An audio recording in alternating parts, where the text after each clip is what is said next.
तो चलते हैं खबर की जानिब। ओकाड़ा से हमारे नुमाइंदे वहीद तारिक बलूच के मुताबिक पुलिस थाना ए डिवीजन ओकाड़ा की न्यू एयर नाइट पर दबंग कार्रवाई। SHO असलान आजम जोया पुलिस नफरी के हमरा कानून शिकनों को कानून की गिरफ्त में लाने के लिए गश्त करते रहे।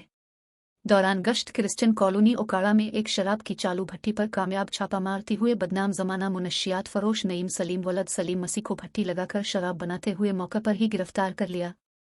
पुलिस ने कशीद की गई शराब 30 लीटर और 10 लीटर लहसुन और आलात कब्जा में ले लिए। पुलिस ने क्रिश्चियन कॉलोनी ओकाड़ा से ही एक मुनशियात फरोश अल्लाह रखा वलद बाबू मसीह से 50 बोतल विलायती शराब और 81 लीटर देसी शराब भी बरामद कर ली और पुलिस ने मुनशियात फरोश को गिरफ्तार कर लिया, जबकि पुलिस ने न्यू एयर नाइट पर 2 मंजिलों को हवाई फायरिंग करते हुए मौके पर ही गिरफ्तार कर लिया। तमाम मुल्जिमान के खिलाफ मुकदमात दर्ज कर लिए गए। SHO थाना ए डिवीजन का कहना है कि कानून शिकनों के साथ कोई रायत नहीं बरती जाएगी, कानून के मुताबिक कार्रवाई अमल में लाई जाएगी। मजीद खबरों के लिए हमारे चैनल को न सिर्फ देखते ही रहें बल्कि सब्सक्राइब भी करें ताकि आपको बर वक्त खबरें मिलती रहें।